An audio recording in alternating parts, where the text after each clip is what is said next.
with the election come and gone and all the anger and all that, it still reminds me of the fact that, you know, if you go far to the right and you go far to the left, you know, you're gonna find scoundrels on both sides there. I think both sides could slide towards the middle a little bit. So I'm going to see my liberal friends. I like the word libertarian. This is somebody that would weigh both sides, 3 sides, 4 sides, 5 sides, make their own determination on what they thought made sense. I think that makes an awful lot of sense. I like that.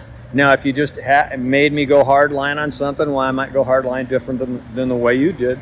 But if I was presented with a liberal that wanted to sit down and work something out, I'm pretty reasonable. I'm a horrible negotiator, I'll tell you that right now, because anybody and everybody I've ever made a deal with said, well, Steve, you came in with a number that was fair right out of the gate. That's the last thing you wanted to do. And I'm going, well, that's the way I think. I just want the fair price. They go, yeah, but you got to start way up here. And I said, well, yeah, but I don't work that way. And you know what happens then? Then I throw a temper tantrum if you don't like my price. And they would have paid me a lot more as it is. I've had them tell me. I've had the real smart guys go, well, hell, I'd have paid you 30% more. You just had to ask for it. I'm just not wired that way, which isn't good for business. Now, don't get me wrong. When I have opportunity and I can earn the money and it works okay in my head, if you open the safe, you're going to have to nail a board across my ass, because I'll go in with both hands. I'll go in and make all the money that's possible for whoever I'm working for. I've been a business owner my whole life, but I got a partner now that I'm working for, and everything is thought of the way I try to teach the guys that have worked for us over the years. I said, look, if it doesn't work for your boss, it's not going to work for you very long. It's the old ROI, the return on investment. I mean, if we're just buying this because this is going to make your job easier and more fun, and you're getting paid more or the same for doing less work, and the owner benefits nothing, well, that's not happening. Nobody does that in business. That's what you call bankruptcy. Enjoy it, but it doesn't work. Nobody makes money by just writing checks to make employees' jobs a lot easier. Now, if the employee works harder, takes on more responsibility, they get compensated more. All bosses know this. You don't need to teach them. They know what they're looking at. So I'm trying to teach that to the guys that I work and always have. I said, hey, worry about your boss, and you're going to find out that was the best move you could make, because he will worry about you. And if he doesn't, even the Bible tells you, you work for your earth master there while you're here. If you get a chance to bolt and go somewhere else, go somewhere else. That's okay. But you don't take a bad attitude with you or bring it to where you're working at right now. I don't know if any of this is going to help anybody. Probably not. They're going to look at me and think, well, you know, what's this guy know? Well, I know quite a bit about that stuff. I'm a little more complicated than what I appear. You know, there's a lot of elves pounding around in my head to keep a day plumb. But I always find that when I've helped the guy above me, that it's a good day for me. Those are the days that I feel the very best. Or if I help someone else, or I help someone in my family, even if it was an accident, those are the good days. The days that I help myself, that's just me getting up and going to the gym and going to work and getting my coffee down at Starbucks. That's right, I go to Starbucks. Helping somebody else, that's the deal. It never fails. It just never fails. I believe that work pretty much solves almost all the problems indirectly that we all have. I mean, I get it, it's not a marriage counselor, but neither is drugs or alcohol or any of those things, and or a new baby for the family. Sometimes that's not a very good marriage counselor either. I've never seen one do that good. And then I'm listening to Stallone the other day. He makes this great statement that resonated with me pretty well. He says, save your anger for somebody else's problems. And that makes a lot of sense if you think about it. use your anger to help somebody else. Kind of like going to work. You get up and you go to work. You come home not feeling entitled. You likely helped someone. And if you're looking for attaboys, because we all are, you're getting them, because there's nobody looking at that guy or that gal or the kid or grandparent or aunt or uncle that gets up and goes to work. Nobody's looking down their nose at that guy going, what's he, you know, they're all saying the same thing. I wish I was like that, or I wish I was doing. They just don't know it. They don't realize that it's that important. It solves a myriad of problems for you. I mean, we all want opportunity. There's a lot of us that feel like, you know, we've got other special talents, and you know, I've told you before, the special talents we've got, we don't even know, and if we do know them, we think they're not important. We discount them because they're easy for us to do. We're good at them because God gifted us with these things. We just don't think they're important. Just one of the videos that you did for me, I had, you know, advice for parents with kids in sports. And the one guy liked it, but he wrote below it, he said, well, this would be the same, though. It's the same thing if your kid was having trouble with the spelling bee. Well, of course it is. But just because I relate everything to sport, it's just my way of doing it. It doesn't make any difference whether it's your job, it's your marriage, it's your singing career, you're a lawyer, you're working on an assembly line. I just find it easier to equate it to sport because it's all the same. So you can see me using sport as a way of explaining everyday life.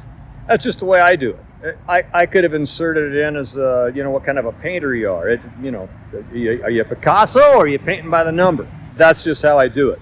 Doesn't mean I'm only talking about sport. It's just the way I liken it. If I go to a job, a construction project, that's just my sport. I would judge it that way. It's just my way of grading. I mean, we could say that it's putting you over the auction block. Everybody's an auction animal, and we go across, what's this one worth? When they go over, to somebody it's worth a lot. Somebody it's not. So me using sport and as an example, they keep score in sports. So it's really easy, right? You can use the same grading. How'd your attorney do? How'd your CPA do? How did Jennifer do at editing and chopping your video? Well, she's the best there is. Look at what she's doing. She makes the mess I've got. Some of them actually have a good message. Of course, I'm all over the place because it's the little things, much like guys like me have trouble with, and not the big things. The big things only give you one or two options. That's easy to pick that up. You've got some devastating problem over here. Well, you probably only got one or two ways to go. You're not going to have 10 options. And you're not going to have 10 options if you don't have a big stack of money. So then you're dealing with options 8, 9, and 10. Well, nobody likes those options. We all look smart when we can pick 1, 2, and 3. You can eeny, miny, mo. That one, you're not going to come out too bad, right? Okay, so let's give credit where credit's due and don't give it where it's not due. Okay, entitlements aren't good because no matter how much is given, if you don't feel like you earned it and you know you didn't, and if you feel entitled, it usually creates a really bad environment for yourself. You just don't realize it. You're going to give off a horrible vibe if you're being given things and you haven't earned it. And I liken that to the truth and a lie. And I know I get spiritual and go back to the Bible, and I'm not embarrassed to say if it doesn't line up with Scripture, Cowboy Steve's not going to bite. So the truth will always outrun the lie. What happens with the crooks? They're so anxious to cheat you that they always come right back in front of you. They'll blitz past you and think they got you, and the next thing you know, they're standing right in front of you again, basically turning themselves in. They're so bad at what they do. I can even take this to a really weird level about voting. I've thought silly things like, well, I don't even think they should let somebody vote if they haven't been through the court system a few times, maybe 2 or 3 civil cases, maybe through an audit or 2 with the IRS, maybe an insurance audit, maybe one with the sales tax people from the state of Washington. So if you've been through those things, and you can obviously tell from my tone, I have been through them. I've sat through them, and court's not like Perry Mason. You didn't kill Thompson, but you did, Mr. Wells. Yes! Yes, I killed Ned Thompson! I killed him! I killed him! I killed him! I killed him! And civil cases rarely end the way they should. I'm not sure hardly any cases, I'll put it this way, they rarely get it right. So leaving things into the hands of a judge to solve your problems is the ultimate gamble, because you could be absolutely in the right and just lose your you-know-what, and could be the end of you professionally. For the time being, you'd have to start over. Lose everything you had, though. I will also tell you, it's a horrible way to go through life. You know, I had lots of lawsuits where we'd get in disputes over somebody delaying us on a job, and then all of a sudden the numbers get big. Then you don't have any, you're going at each other, and my way of doing things was, okay, well, good, but you can pay me this now, or you can pay me this later. And as opposed to trying to stick the olive branch out and make a deal, I would elect to turn my back on it, go to court, go to work. Of course, it never works that way. I'd end up having to re-explain my story 600 times to an attorney, because that's the only way they're going to keep the hours going and the dispute going. So that's not an attack on attorneys. Their job is to get billable hours and hopefully solve their, hopefully if it solves your problem, well, good for you, but it's not a requirement. It's definitely not a requirement. It's all about billable hours. So I would recommend you take Dispute Resolution 101 and try to get the leaders in each side, get them together. It's called mediation. Mediation's another thing altogether, another pet peeve. They just cut the baby in half. That's what they do. Okay, so I'm off on all the lawyer stuff and all that, and I had a really good attorney that I had well respected, that I liked. We could talk a lot. I always enjoyed talking to him. I never like to talk to him if they're not my attorney, because that means something's not going your way. But he came to me and said, Steve, don't ever come back and tell me it wasn't fair. He says, we already know that. It's for sure not fair, because the law, the way it gets interpreted, there's a myriad of ways. See, I'm using that big word again. It's myriad. Kind of reminds me of a pyramid scheme. But anyhow, how they apply the law. People also don't understand jury instructions. You go in, if you're sitting in court, they're going to have this jury sitting there. This judge is going to write out something that isn't got a goddamn thing to do with what you just listened to for 4 days. He's going to tell you, well, if you find that the defendant did X, then you can do it. You will literally shake your head and go, what the hell are they talking about? That wasn't what I was watching. That's how it goes. So you just watch this play out in its best form with the election. When you go to court, it's whoever puts on the best movie. You're making a play.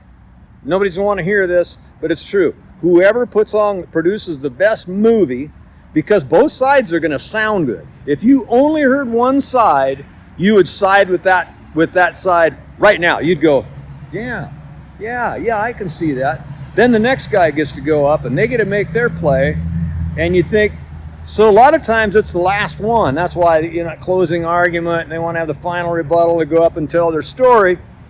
And it is a play.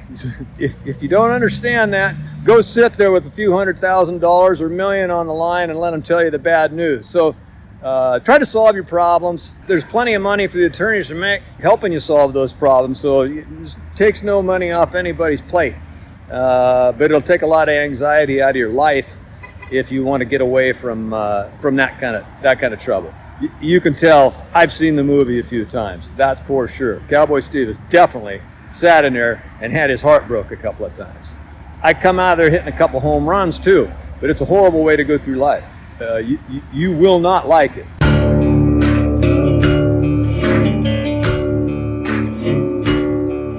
No, Mr. Nichols.